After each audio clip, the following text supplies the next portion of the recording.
we Lominsons are sworn to strive, till sea swallows all. And swallow all it would have had Leviathan prevailed.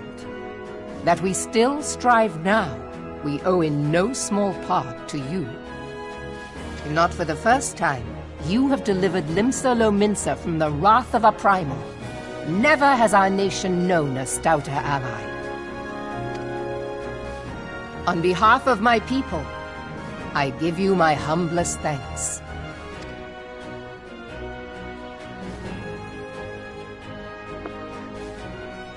'Tis meet that I give thanks to old Mistbeard, too, for his fine solution.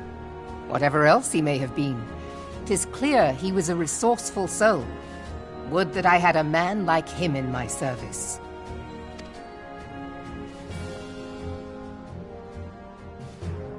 Before I set foot in these lands, I had no inkling that the people of Eorzea contended with such mighty foes. Suffice it to say, their existence came as something of a shock, as did the idea that they could be defeated.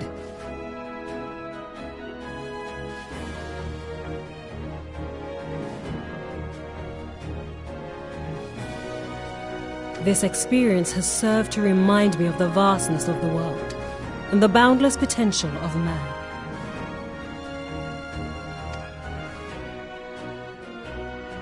Though I am but a refugee in this realm, I would fain be of use to you in your fight. Know that I am tutored in one of the foremost combat arts of the Far East. It may seem outlandish to the Eorzean eye, but should any of your people care to learn, I would be pleased to initiate them. And I will see to it that they are grateful. I have no doubt that your knowledge and skills will serve us well.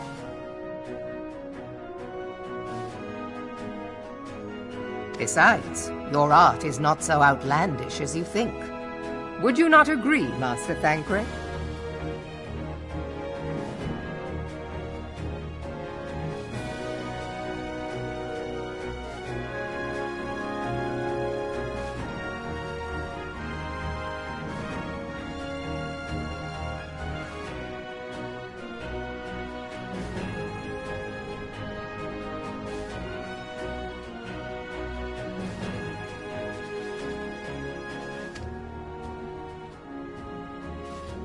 Naught escapes your searching eye, Admiral.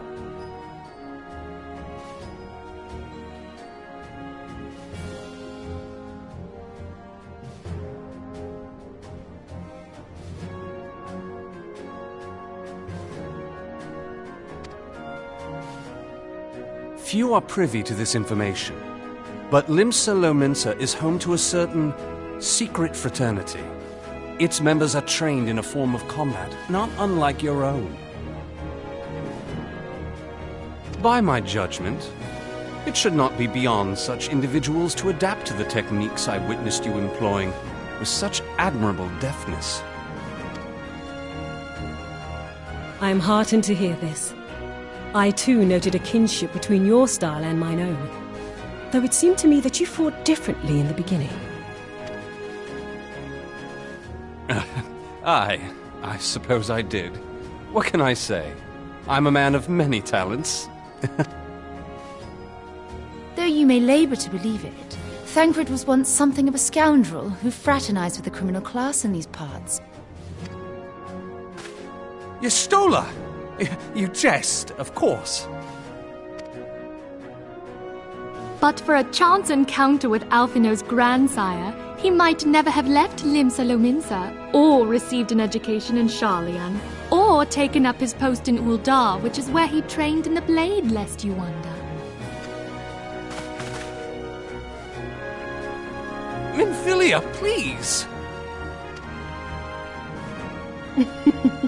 It would seem there is more to you than meets the eye, Master Thancred.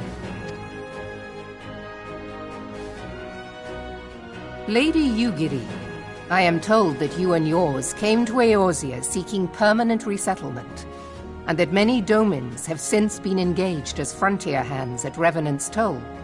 Moderna is many things, but a place of refuge it is not. know that I would like nothing better than to furnish your people with a new home here on Lominsan soil. Alas, racked by instability as we are, our nation is in no fit state to take you in. Yet I'll not have it said that we turned a blind eye to your suffering. Until such time as we can do more, I pledge to send provisions.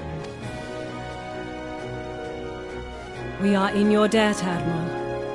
I realize that it scarce qualifies as repayment, but if it please you, I shall set about sharing my martial knowledge with your people at once.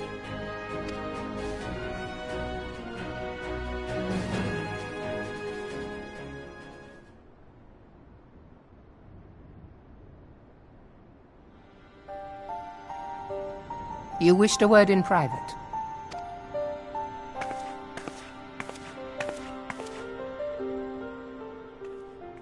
The better not to spoil the festive mood. History repeats itself, Admiral. As the kobolds did before them, the Sahagin resorted to summoning their god over a territorial feud. They acted in self-preservation. It may be that the Sahagin initiated this particular clash, but how it begins does not interest me so much as how it ends.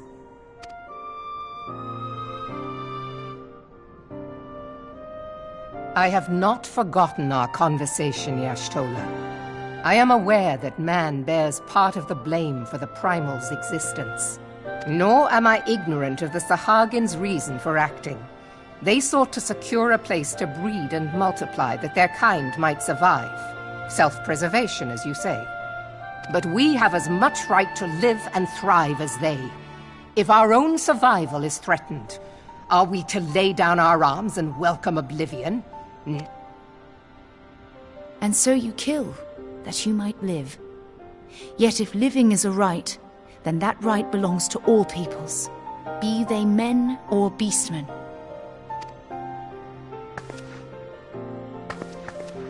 I'll not deny your reasoning. But when a storm gathers, it falls to me to see my people safely through it. That is my duty, and I shall do it.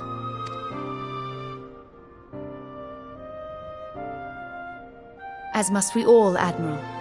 Stay the course, then. But know that it will lead to no good end.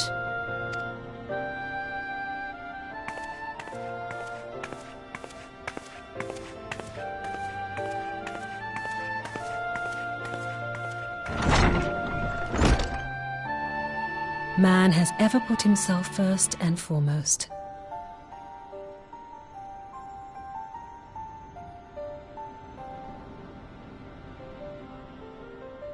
To justify his actions, he clads himself in the armor of righteousness, though it be a fancy of his own making.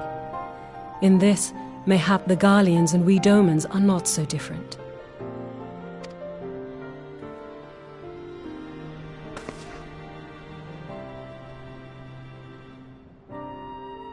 Eorzea has become as a raging sea. If we are to keep our heads above the waves, we cannot scruple to drown the man next to us.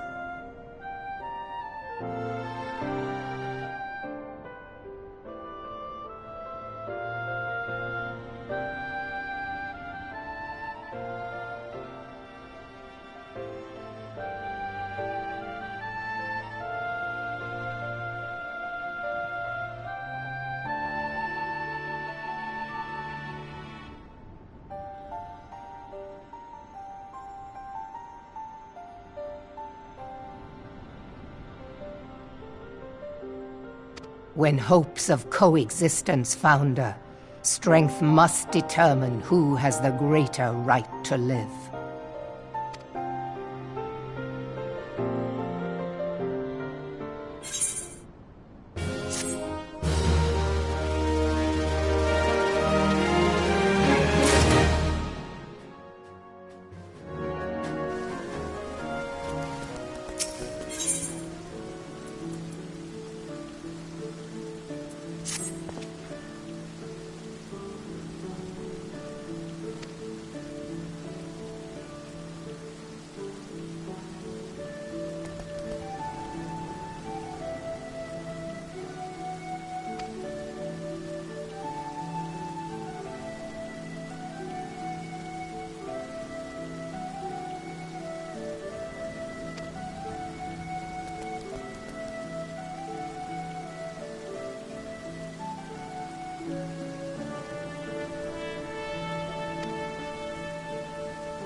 I have been reflecting upon the events which took place during our visit to Vilbrand. If you have a moment, I would share my conclusions with you. Please, bear with me. When the Sahagin Elder summoned Leviathan, he employed the power we have come to know as the Echo. Though I cannot well explain the how of it, It would seem he became immortal in so doing. When the Admiral subsequently slew him, his spirit emerged from his lifeless flesh, a consciousness shorn of physical form. Thus transfigured, he took up residence in the body of his minion with the ease of a man donning a favorite glove. Long have I known that the echo allows one to pass through the walls of a man's soul.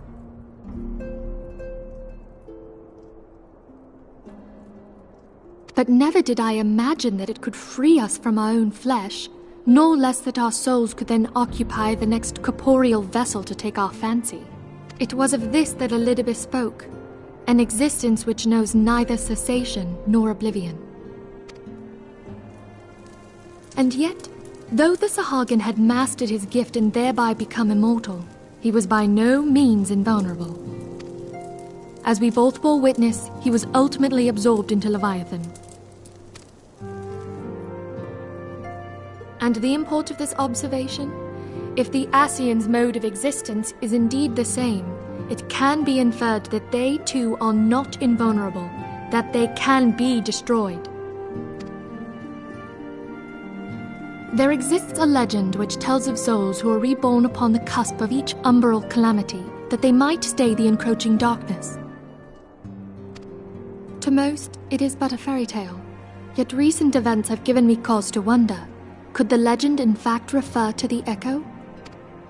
Much and more yet remains unknown, but I am confident that all will become clear in time. For the present, however, what matters is that the key to defeating the Ascians may at last be within sight. With Urianger's aid, it is my hope that I shall fathom this matter ere long.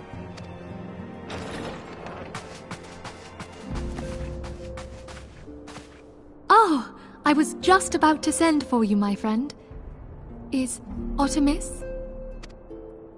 Grave tidings from the Sharlayan motherland, my lady.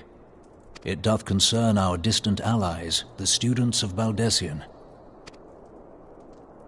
What of them? My lady, the Isle of Val, which for many years hath been the Order's home, is no more. No more? Whatever do you mean? I relate only that which hath been conveyed unto me by our agents.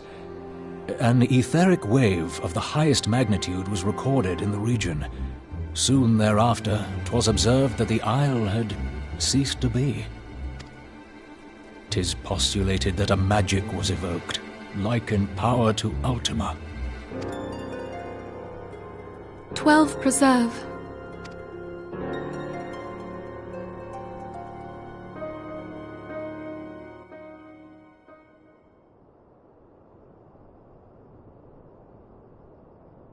If there are no other matters, I move that today's meeting be adjourned.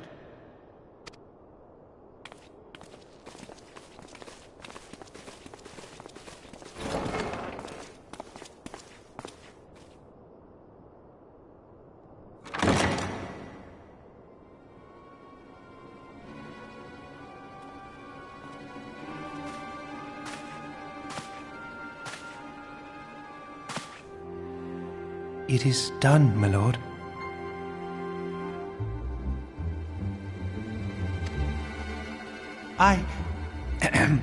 Forgive my impertinence, my lord, but these orders, I am uncertain as to what end they serve.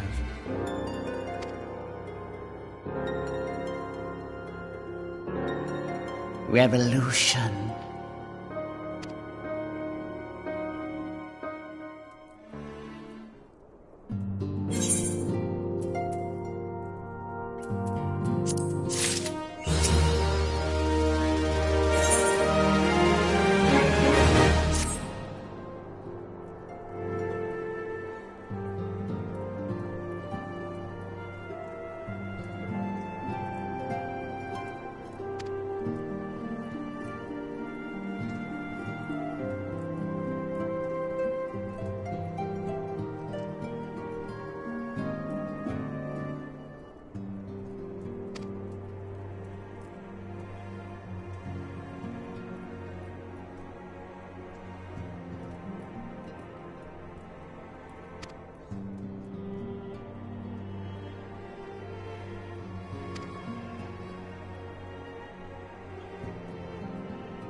Come, you must have gathered by now that Tataru is given to exaggeration. As you can see, I am quite well. Ul'dah, on the other hand, is not. This riot was anything but an isolated incident. There is a restlessness in the air. Tensions long simmering are at last threatening to boil over.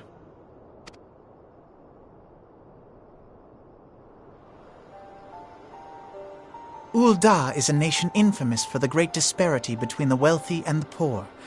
The majority of the populace accepts this state of affairs because they believe that every man bears responsibility for his own lot in life. To an Ul'dan, money is the foremost, and some would say the only measure of a man's worth. Small wonder that the wealthiest wield the greatest influence. So where do the refugees fit into this social hierarchy? What place is there for those who fled Alamigo and the destruction of the Calamity? Plainly, there is none. They have no wealth, no power, and no worth. To the Ul'dan way of thinking, they may as well not exist.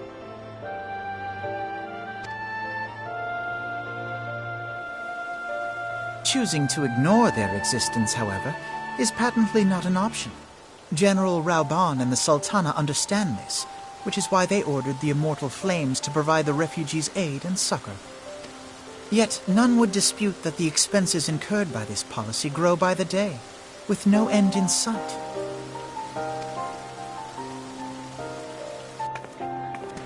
This has prompted more and more Ul'dans to question their obligation to aid these worthless wanderers, while more and more refugees have come to resent their treatment at the hands of the sneering citizenry.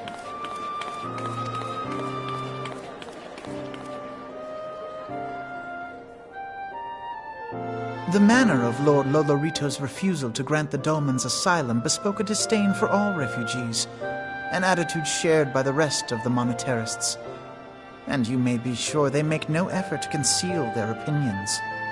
It was only a matter of time before the refugees united in protest, nor is it any surprise that some among them would ultimately resort to violence.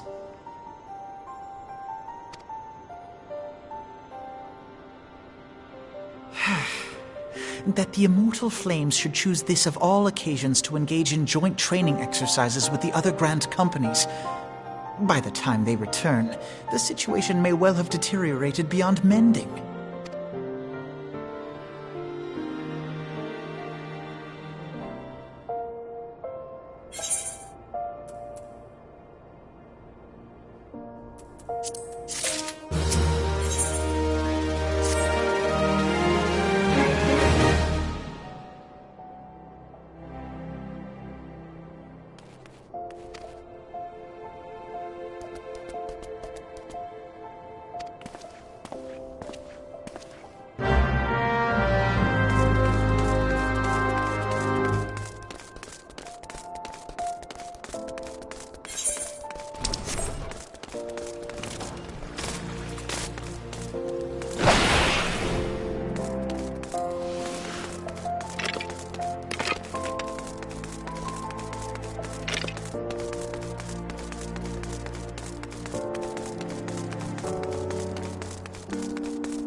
Commander Swift has kept us apprised of your recent activities. You've made great strides towards quelling the violence. Despite our best efforts to determine what provoked this uprising, the truth continues to elude us. Have you uncovered aught which might shed some light on the mystery?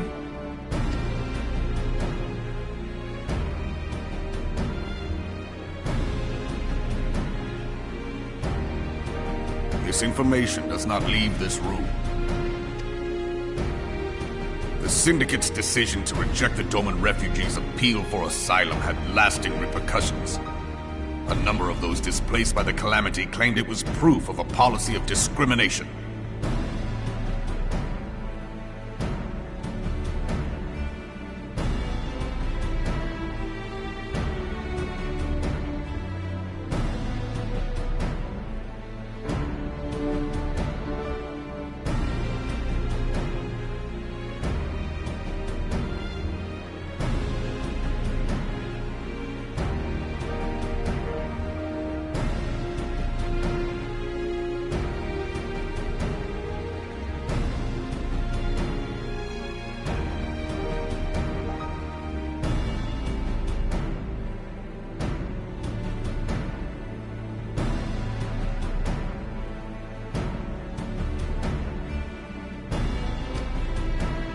Together with a group of Alamegan refugees, they organized a series of demonstrations to protest against the Sultanate.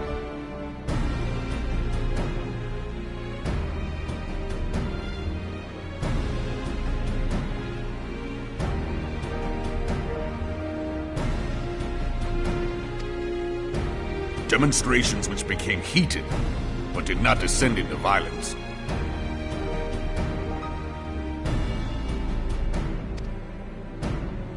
Until a certain incident served as a call to arms.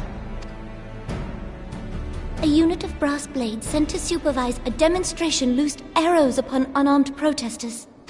It was this atrocity which prompted the refugees to take up arms. I need not tell you what followed. We assumed at first that the attack was born of a miscommunication. When emotions run high, they happen. But suspicions were raised regarding the unit's commanding officer, whom I ordered interrogated. Sure enough, our fears were soon confirmed. The dog confessed that a merchant had offered him coin to give the order. A merchant in the employ of Teleji Adeleji. Teleji Adeleji. But he spoke in favor of the Doman's cause, and has ever seemed sympathetic towards the refugees' plight. Why would he do such a thing? Know you of the Cartano Reclamation Bill? It is a proposal to annex the Cartano Flats so that refugees may establish permanent settlements. When last I looked, that was disputed territory. Aye. Some might even call it a battlefield.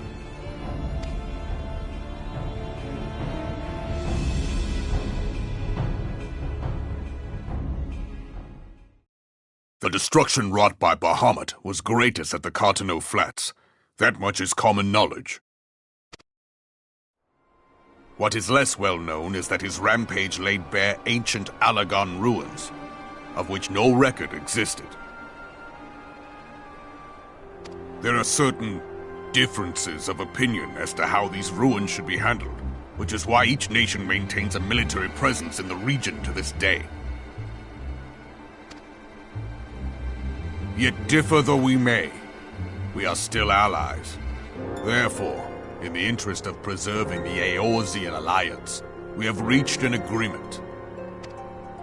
Any conflict which may arise during the course of military exercises in the region shall have no bearing on relations between our nations. In full knowledge of this delicate state of affairs, Teleji Adeleji proposed the Cartano Reclamation Bill. A shameless bloody ruse which stands to benefit him in but one conceivable way. If successful, he will gain control over the disputed territory, under the guise of assisting in the resettlement effort. And you can be sure he'll build an orphanage next to every Allagan ruin.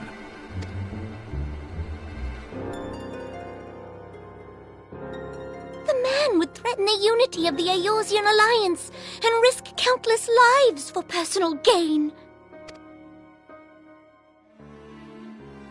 He walks a path all his own, independent of any faction and beholden to none of his fellows on the Syndicate.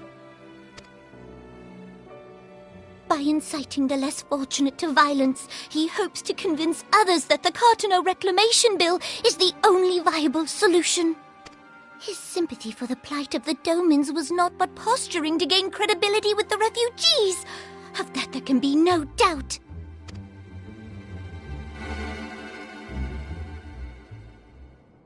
Forgive me, but what could possibly motivate Teleji Adeleji to go to such lengths? What is so special about these ruins that he would risk his position on the Syndicate, and, most likely, charges of treason against the Sultanate? Omega. Pardon?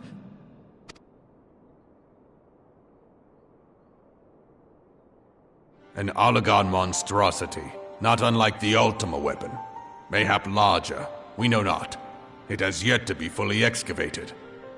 Allagan inscriptions indicate that it was created to fell Bahamut himself.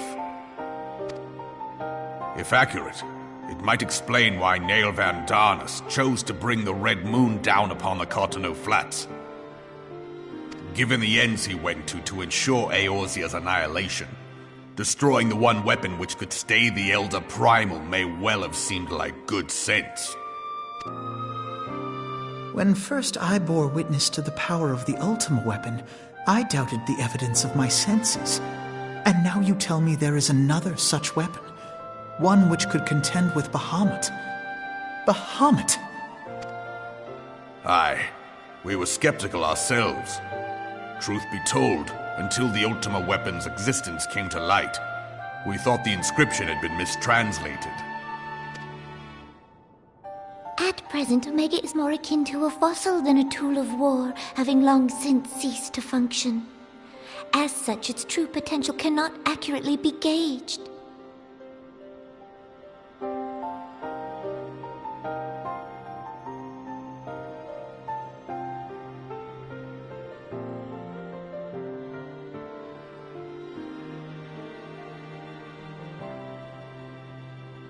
However, if someone were to restore it, as the Garleans did the Ultima weapon, I have little doubt that he would wield untold power.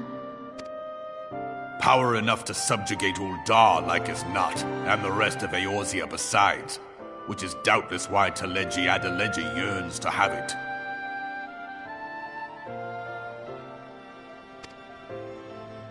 That he should aspire to world domination. He who has ever walked 2 paces behind Lord Lolorito in matters of commerce. 'Tis in acknowledgement of his own limitations that he seeks this power. Woe betide us all should we allow him to have it.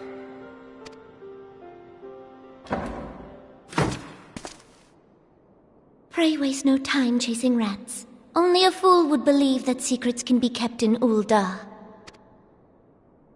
It would seem the implications of the Sultanate's refugee problem are rather more far-reaching than we assumed.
you